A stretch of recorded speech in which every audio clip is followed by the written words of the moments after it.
Kita bisa melihat berita-berita yang sudah berkembang dan statement tokoh-tokoh nasional yang berbicara persoalan itu memang sudah tidak layak. Bagi saya itu, saya tidak sepakat dilakukan 3 periode. Masyarakat sekarang tenang saja dulu, bekerjalah senormal mungkin, ya kan, sambil menikmati susahnya BBM, sambil menikmati susahnya minyak goreng, ya kan. Jadi urusan bagaimana perjalanan politik nanti 3 periode itu tetap seperti Bung Anggi kasih tahu dengan Bayu, itu tidak akan terjadi, ya, tidak akan terjadi 3 periode.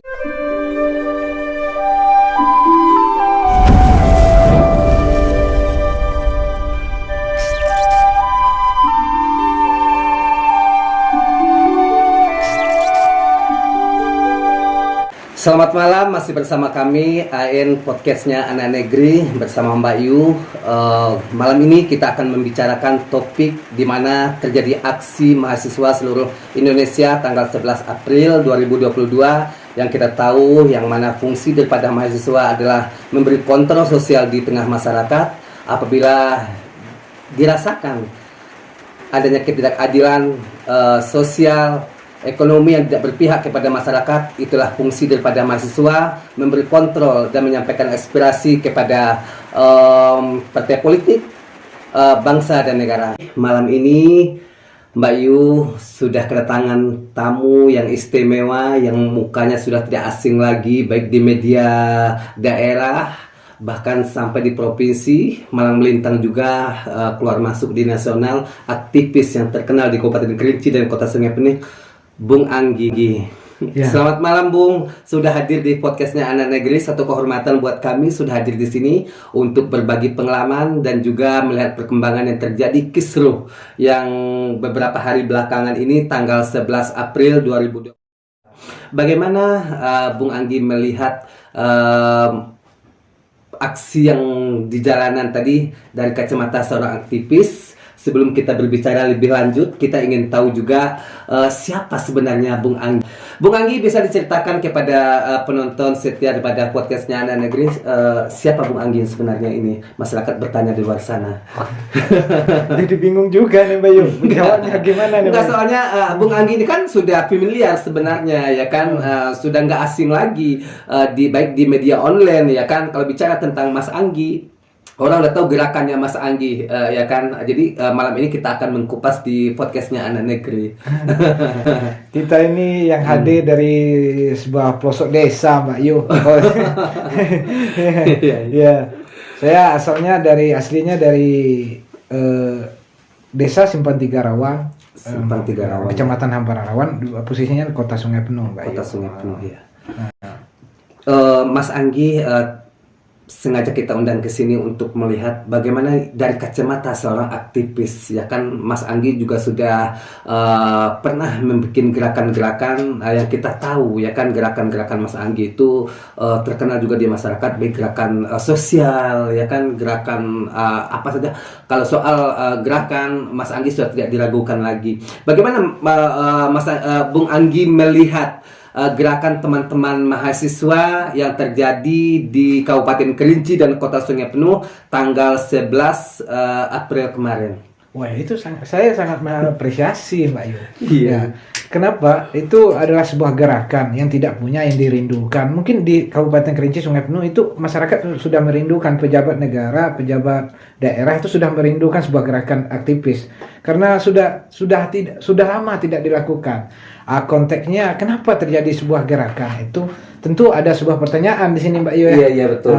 Tidak mungkin sebuah persoalan, sebuah aksi tidak ada persoalan, persoalan sebab dokumen saja. Mbak Yu mau pindah ke sini saja itu ada sebab akibatnya. Iya, betul. Apalagi persoalan gerakan yang mahasiswa yang hadir sudah berapa ratusan orang yang hadir, bahkan ribuan orang yang mengikut partisipasi yang ikut hadir. Itu berarti ada keresahan. Apa permasalahan yang terjadi di tengah masyarakat sehingga mahasiswa turun ke jalan? Kemarin itu ada adik mahasiswa menuntaskan itu ada beberapa isu yang dituntutan dalam SPA-nya, surat pemberitahuan aksinya. Itu ada pertama itu masalah kelangkaan minyak goreng, yang kedua kelangkaan minyak goreng, ya. Kemudian masalah BBM, harga bahan pokok kan.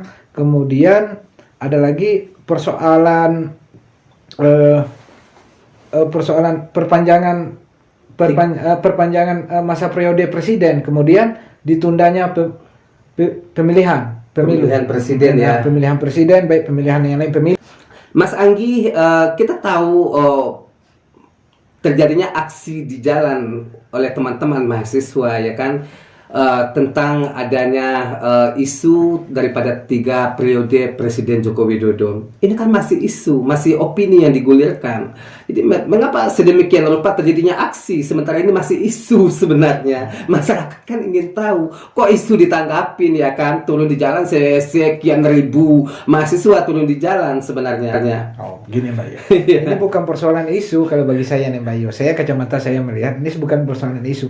Kalau persoalan minyak goreng dirasakan masyarakat saat ini. Kelangkaan minyak goreng itu dirasakan masyarakat. Mak itu susah mau beli minyak goreng mahal. Walaupun mahal mau dibeli, pada saat sekarang susah nggak ada. Mencarinya yang susah yang nggak ada ya. Nggak ada.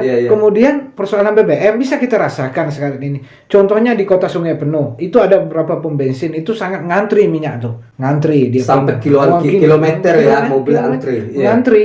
Persoalan orang ini ada kasus, timbul lagi kasus lain. Kenapa? Ini yang ngantri, ini susah jalan mau lewat. Banyak persoalan, nanti persoalan ini banyak dikembangkan. Itu nggak ada isu. Kalau persoalan tadi Mbak Yu masih isu, Mbak Yu bilang apa persoalan perpanjangan pemilu, penundaan pemilu, nggak isu. Itu sudah salah satu pejabat publik sudah merekonsiliasikan beberapa tokoh partai politik. Ada 3 tokoh partai politik yang dikumpulkan kemarin itu sudah dibicarakan persoalan amandemen. Ini kan ada 2 jalur untuk penundaan pemilu dan perpanjangan masa jabatan presiden. Pertama itu mengamandemenkan undang-undang 45, kemudian judicial review di MK. Bukan persoalan isu, sudah dilakukan rekonsiliasi. Persoalan presiden itu meskipun itu hak politik ini Mbak Yu. Politik. Ada statement daripada salah satu menteri daripada kabinet Pak Jokowi, itu kan bukan suara dari istana ya kan. Masa seorang pejabat publik kayak gitu beraninya merekonsiliasi tanpa ada perintah? Nah, itu pejabat beda yang kusir, yang rekonsiliasinya Mbak Yu. Beda yang kusir itu. Ini pejabat publik yang diamanahkan untuk Indonesia. Jadi kalau udah kabinetnya Pak Jokowi yang berbicara misalnya, itu udah Pak Jokowinya itu ya. Iya, kalau bagi saya begitu. Karena beliau itu perpanjangan tangan dari presiden. Mau tidak dari lingkar istana ya. Mau Pak Jokowi mau bicara apa tidak, otomatis lingkar istana berbicara, itu suara istana. Iya. Oke, menarik sekali. Jadi satu lagi Mas Anggi, untuk mewacanakan seandainya jadi 3 periode kan tidak semudah membalikkan telapak tangan sebenarnya ya kan. Jadi perlu adanya perubahan undang-undang, tidak cukup waktu 2, 3, 4 bulan ya kan dalam tahun ini misalnya. Jadi apakah tidak terlalu dini teman-teman mahasiswa turun ke jalan? Ya, kalau persoalan itu perpanjangan itu kalau sudah mencukupi orang-orang, contoh yang sudah ahli itu diuji kelayakan, kayak apa tuh ilmu komunikasi yang dibutuhkan secara filosofis, perubahan itu dikaji semuanya itu Mbak Bayu. Tapi Indonesia ini tidak kurang orang yang seperti itu. Kita mempunyai orang-orang yang seperti itu. Persoalan niatnya kenapa? Ada apa mau memperpanjangkan? Sedangkan negara kita ini sudah diaturkan bahwa 2 periode supaya ada perputaran roda pemerintahan itu berganti. Masyarakat punya bahkan untuk menentukan bahan pokok itu karena pergantian pemimpin. Contoh saya memilih Mbak Yu.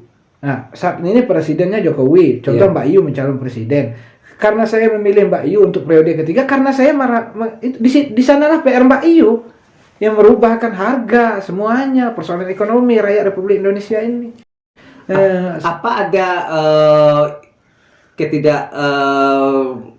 sependapatnya teman-teman mahasiswa tentang pemindahan ibu kota juga dalam hal ini? Iya, pemindahan ibu kota, persoalan negara kita sudah dilanda pandemi. Ini sudah global, Mbak Yu. Seharusnya diurus dulu persoalan masyarakat kita ini gimana, Mbak Yu? Ya gimana? Distabilkan ekonomi pangannya, distandarkan harganya. Masa kita persoalan minyak goreng kita ini sudah ngurus lagi persoalan perpindahan ibu kota? Ya persoalannya ada apa ini? Kenapa? Memang persoalan dipindahnya ibu kota, apakah bisa terselesaikan persoalannya? Bahkan ini menelan biaya banyak. Tidak ada alasan yang secara filosofisnya, secara apanya argumentatifnya yang jelas itu tidak ada. Nah, seperti kita tahu ya kan, wacana untuk pemindahan ibu kota sebenarnya itu bukan terjadi di era kepemimpinan Pak Jokowi saja, sebenarnya jauh daripada kepemimpinan Pak Jokowi. Isu daripada pemindahan ibu kota sebenarnya itu memang sudah dari dulu sebenarnya. Cuma terrealisasinya pas kepada kepemimpinan Pak Jokowi. Sebenarnya tidak ada yang salah sebenarnya untuk mengembangkan wilayah Indonesia bagian timur sebenarnya. Persoalan pembangunan, mungkin pengembangannya seorang pembangunan. Tapi sedangkan nanti kita urusan pembangunan kesejahteraan dulu, Mbak Yu. Jadi masyarakat inginnya selesaikan dulu urusan perut dulu ya. Ya kan, bagaimana urusan minyak dulu dilancarkan ya kan. Masa persoalan bangsa yang besar, negara yang besar, yang mempunyai kekayaan yang banyak, tapi tidak bisa menyelesaikan persoalan minyak goreng. Lucu negara ini, Mbak Yu. Betul. Apalagi rakyat Indonesia tidur di bumi yang tumbuh-tumbuh minyak, ya kan, di mana-mana tuh tumbuh mata minyak, ya kan, kok bisa kekurangan minyak. Yang mereka tahu mobil susah jalan saat ini, mak-mak, ibu-ibu rumah tangga susah menggoreng, ya kan. Jadi itu yang mereka pusingkan saat ini. Jadi sehingga nanti dulu pemindahan ibu kota selesaikan dulu urusan dapur dulu, urusan jalan, ya kan, biar bisa jalan. Mobil, yang punya mobil, yang mereka tahu mereka punya mobil ada minyaknya, yang punya motor ada bensin, ada BBM-nya, ibu-ibu, mak-mak ada minyak sayurnya. Atau jangan-jangan nih yang memprovokasi terjadinya demo ini dari kalangan mak-mak juga ya, Mas Bung Anggi. Soalnya Bung Anggi kan dari kacamata aktivis banyak gitu. Ya, kita mengerucut ini dari berangkatnya dari situ, kita melihat keresahan dari masyarakat yang terjadi. Kita bisa merasakan, Pak Yu. Apa yang dirasakan masyarakat. Kita bisa merasakan. Kita bisa melihat secara kacamata kita. Kemudian tidak mungkin seorang emak itu pergi turun ke jalan pada saat ini. Mereka kan sedang sibuk ngurus keluarganya. Banyak kapasitasnya keterbatasan narasinya. Apa yang ingin disampaikan pendapat mungkin tidak mau. Ya kita ini ditugaskan kayak adik-adik mahasiswa itu yang ditugaskan untuk kuliah yang cerdas, yang memperbaiki bangsa ini, Mbak Yu. Untuk menyampaikan pendapatnya, ibu-ibu, emak-emak. Mereka kan masing-masing mahasiswa punya emak di rumah, punya bapak di rumah. Nah, bapaknya ngantri solar, maknya ngantri minyak goreng.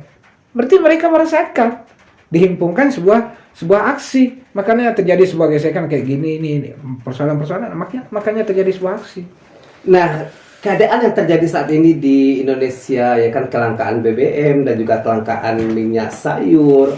Kita tahu bahwa saat ini terjadi peperangan, ya kan, Mas Anggi. Itu juga kita mempunyai dampak untuk di seluruh dunia sebenarnya, terjadinya perang Rusia dan Ukraina, ya kan. Makanya Indonesia juga dapat imbasnya itu. Makanya negara Indonesia harus bersiap. Makanya sejauh-jauh hari mempersiapkan bentengnya ketika peperangan, krisis apapun mereka harus siap. Makanya kepala negara itu harus bijaksana, harus paham dengan mengambil kebijakan. Makanya kalau tidak ada kesiapan ya kita merasakan. Masyarakat tidak mengerti itu. Entah mau peperangan, mau apa. Mereka yang dituntut mereka sejahtera, harganya stabil, cukup.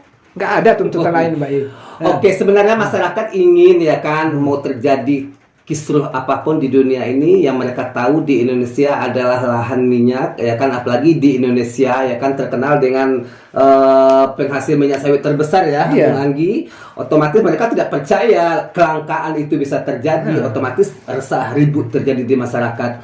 BBM juga, ya kan, masalah BBM langka juga, mereka juga tidak percaya itu susah. Sementara rakyat Indonesia tahu mereka hidup di negeri kaya, semestinya tidak perlu kekurangan. Dia tidak mau tahu ada inflasi dunia, ada terjadinya sebab akibat ekonomi daripada perang dunia yang sedang bergulir saat ini. Yang mereka tahu bagaimana kesediaan BBM, kesediaan pangan. Nah, sehingga kalau itu tercukupi, mau terjadi perang dunia ketiga pun kurasa tidak jadi masalah Indonesia, ya kan? Karena kita sudah siap.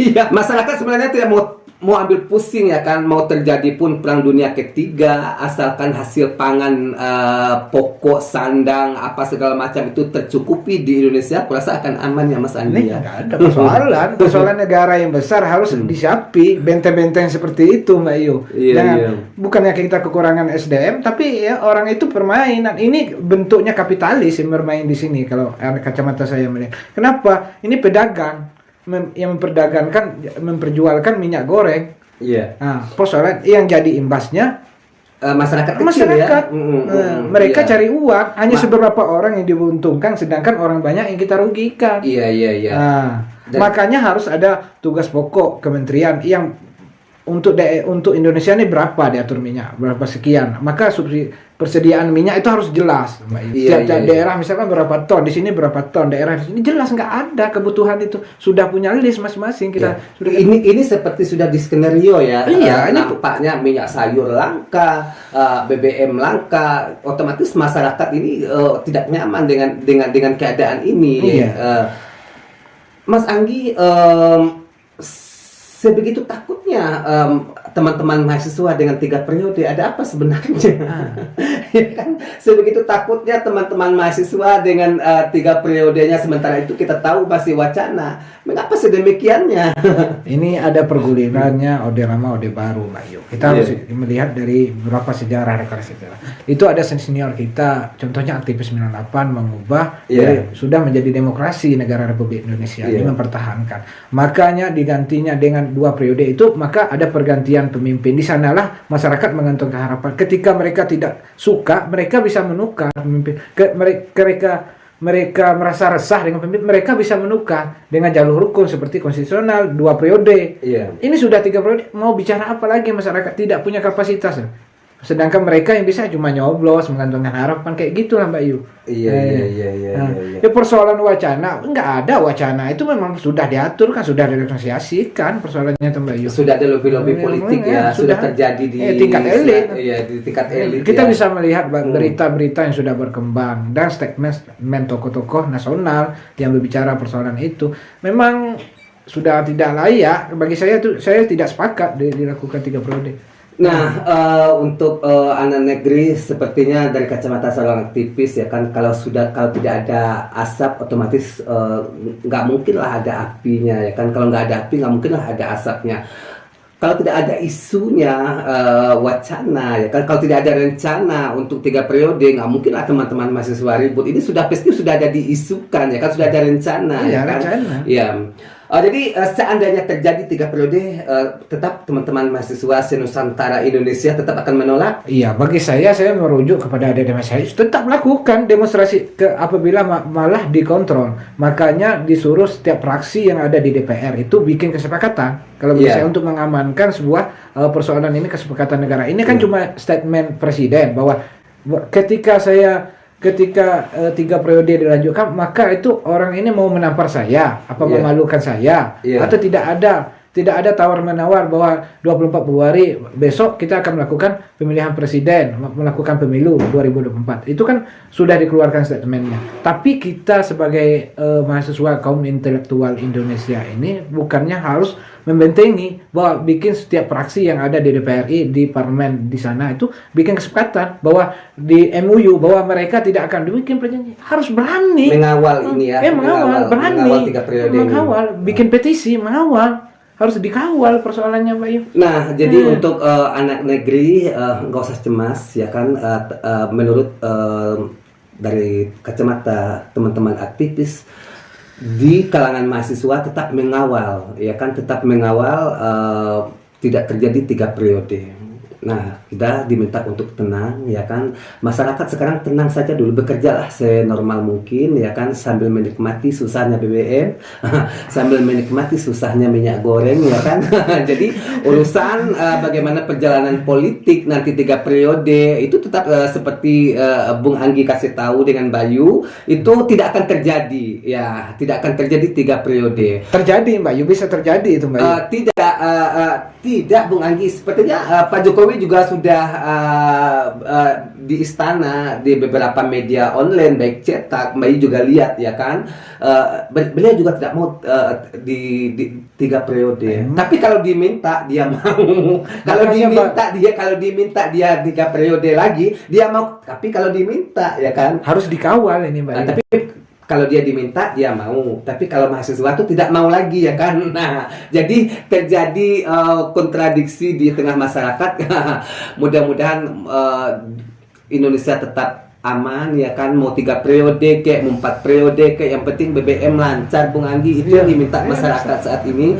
Kurasa kalau situasinya baik-baik saja ya kan, situasinya mulus-mulus saja, perjalanan yang seperti yang diinginkan masyarakat tanah air, semua ekonomi kita membaik sepertinya. Jangankan 3 periode ya kan, mungkin 4 atau 5 masyarakat sah-sah saja. Ini sepertinya ada juga yang ingin menyudahi secepat mungkin ya kan. Mereka ini ada kepentingan elit diselipkan di pemerintahan. Ini analisa saya Mbak Yu, sejauh saya membaca dan melihat analisa. Ini ada sebuah kepentingan elit diselipkan sebuah kepentingan di sini. Yang dirugikan persoalannya rakyat yang dirugikan. Ya persoalan minyak goreng ya persoalan siapa yang jualan minyak goreng? Nggak ada. Masa yang jualan sapi yang ditanyakan persoalan minyak goreng? Menteri Perdagangan bisa ditanyakan, persoalan pangan bisa ditanyakan. Kenapa mereka tidak mau buka data? Nah, katanya bahwa merujuk bahwa kita menukar presiden, perpanjangan masa jabatan presiden itu merujuk dari 1100 berapa data yang kata salah satu menteri ini, kita bukan kata-kata dari itu, kita sudah di media nasional sudah di terang-terangan mengatakan bahwa Pak Luhut ya kan, Pak Luhut membuka data tadi, katanya ada 100 sekian juta masyarakat Indonesia menginginkan 3 periode, sementara data itu dulu datanya tidak bisa dipertanggungjawabkan. Padahal yang berbicara itu adalah figur publik, tokoh nasional sebagai menteri, masa nggak punya data, nggak bisa dibuka. Transparansi negara Republik Indonesia ini ada, harus dijelaskan ini datanya.